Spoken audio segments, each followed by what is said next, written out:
Toutes les âmes sortent de la lumière. Le plus grand obstacle que chaque âme doit surmonter est de répandre la petite flamme de lumière qu'elle porte en elle jusqu'à ce que la planète puisse être pleinement illuminée.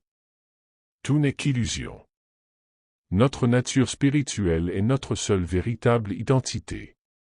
C'est la raison pour laquelle les pouvoirs de l'état profond consacrent tant de temps et d'argent à essayer de nous faire oublier.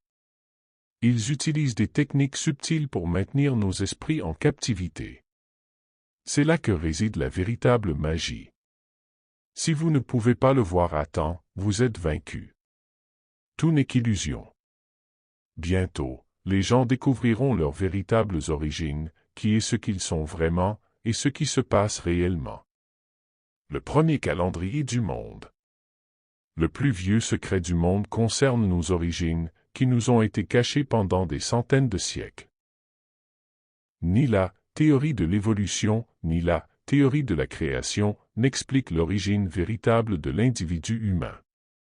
La théorie de Darwin de la survie du plus apte n'explique pas comment les humains ont surmonté les milliers d'erreurs dans la structure de l'ADN humain, tandis que le créationnisme ignore le nombre impressionnant de fossiles et d'artefacts anciens trouvés dans le monde entier.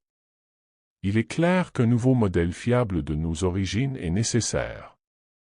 La connaissance de l'univers à cette époque est à la fois étonnante et déroutante.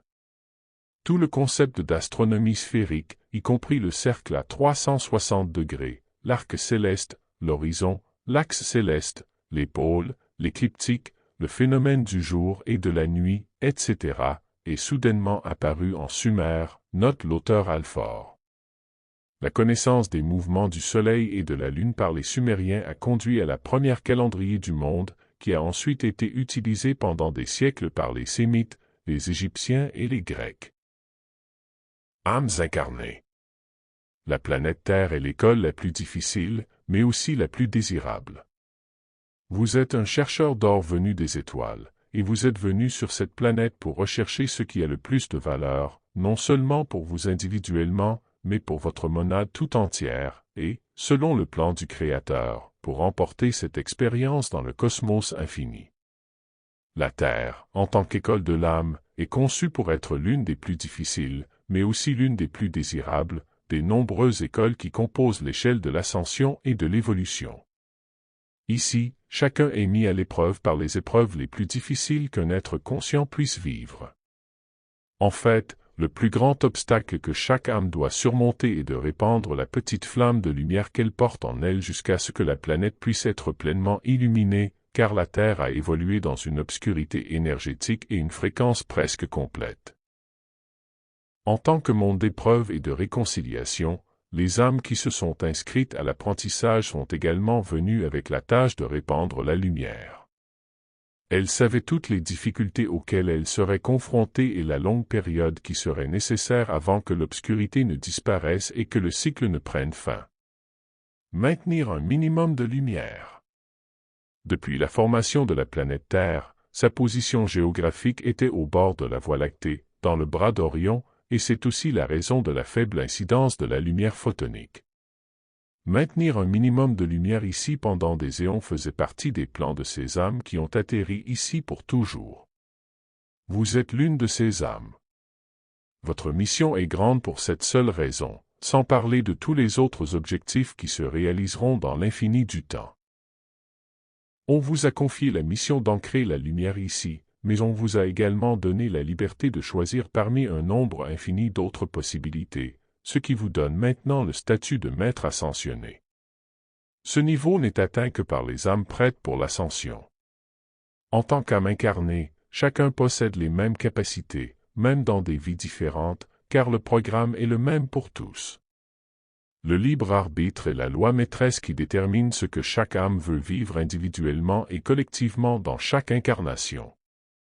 Mais le grand trésor à exploiter est sans aucun doute l'ensemble des vertus qu'elle portera en bagage d'âme, car elle est immortelle. Même si vous vous réincarnez des centaines de fois, tout est imprimé sur votre corps éthérique et reste dans votre subconscient à chaque réincarnation. L'âme est votre propre conscience. Par conséquent, même avec le voile de l'oubli, vous portez en vous les impressions inconscientes des expériences passées au cours des réincarnations successives, ainsi que les tendances correspondantes.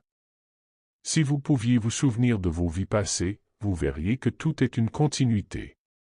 Les intervalles entre une existence et la suivante permettent à l'âme de recouvrer cette mémoire, de faire un bilan du parcours et d'élaborer un plan pour une nouvelle incarnation, en se fixant pour but d'apprendre les leçons qui restent à apprendre et de corriger les erreurs commises antérieurement. Même si les réincarnations ultérieures oublient, il existe une loi naturelle des mondes qui permet à chaque partie de ce plan de vous parvenir exactement au bon moment et dans la mesure que vous avez demandé avant votre réincarnation. Pour résumer, disons que le grand héritage à accumuler au cours des incarnations successives est toujours le même. En d'autres termes, le but ultime de chacun est d'accumuler l'ensemble des vertus nécessaires à l'ascension de l'âme.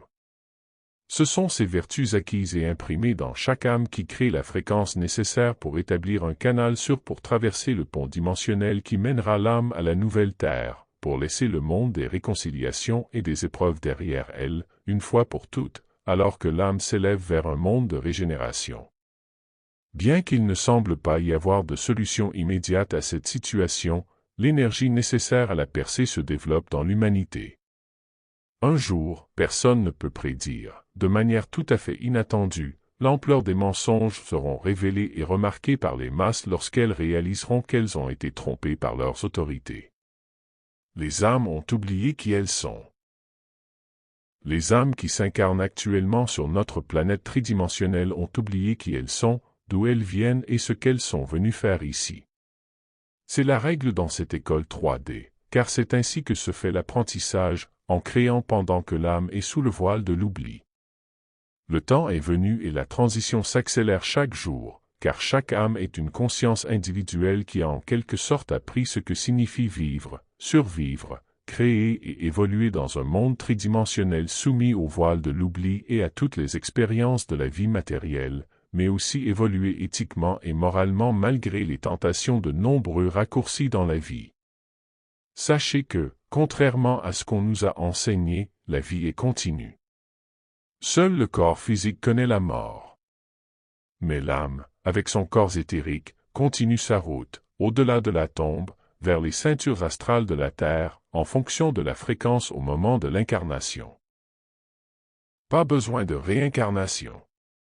Libérée du poids de la matière, la conscience s'élargit suffisamment pour se souvenir des vies passées dans la chair, et aussi pour prévoir un avenir suffisamment long pour décrire en détail les événements à venir et élaborer un nouveau plan d'incarnation. La roue de la réincarnation existe depuis l'arrivée des âmes sur Terre. Après la transition planétaire de la Terre, qui est déjà dans sa phase finale, il n'y aura plus besoin de désincarnation, car l'âme se souviendra toujours consciemment de tout, à la fois de son passé dans les vies et les mondes précédents, et connaîtra également l'avenir dans un certain temps futur. Même sous le voile de l'oubli, la divine providence n'a jamais fait défaut aux âmes qui ont choisi de faire l'expérience de l'école de la Terre. Toutes ont toujours été imperceptiblement en contact avec d'autres âmes, d'autres mondes et avec leurs guides spirituels désintéressés pendant leur sommeil. Oui, votre travail, vos études et vos enseignements seront guidés et implantés pendant votre sommeil dans les jours à venir, bien plus que vous ne pouvez l'imaginer. Mais il y a une information dont peu connaissent les détails. La question est de savoir où et ce qu'ils feront pendant leur sommeil. Il a été dit dans des textes antérieurs que tout a une affinité, soit par vibration, soit par fréquence. N'est-ce pas ainsi que les gens se rassemblent en groupe pendant la journée ou même la nuit? Mais lorsqu'ils sont éveillés, ce n'est pas différent de lorsqu'ils dorment, car ce n'est pas le corps qui apprend les leçons, mais l'âme qui est dans ce corps. Ceux qui se complaisent dans les mauvaises actions ne peuvent même pas imaginer où va leur âme lorsqu'ils dorment. S'ils en connaissaient le moindrement, ils en seraient sûrement horrifiés. Le mal est aussi une science. Le bien en est une aussi, car il n'est que l'autre polarité du bien. C'est là que chaque incarné se spécialise encore plus dans les pratiques qu'il pratique dans la vie quotidienne. D'autre part, ceux qui se consacrent aux bonnes actions fréquentent les mêmes lieux d'instruction que ceux qu'ils apprécient pendant la journée.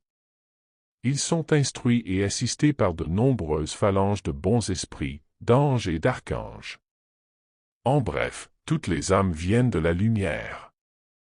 Même celles qui ont vécu sur d'autres mondes d'épreuves et de réconciliation bien avant d'arriver aux dimensions de la 5D et au-delà. Rappelez-vous que seule une fraction d'une âme sublime peut descendre dans les mondes de la 3e dimension, car le risque de rester dans un territoire de basse fréquence est trop grand. Ainsi, chaque âme honnête est protégée par des anges. Les âmes les plus fortes sur Terre en ce moment sont celles qui comprennent qu'il existe deux réalités qui se chevauchent, deux lignes de temps différentes. Et au lieu de vivre dans l'énergie de la peur, elles se préparent à prospérer quel que soit le résultat de cette bataille spirituelle. Car ces âmes savent qu'elles sont protégées et qu'elles sont là pour fusionner les deux réalités en une conscience supérieure. Elles transmettent la vérité, la lumière et l'amour car elles savent que rien ne peut arrêter la venue. Peter B. Meyer.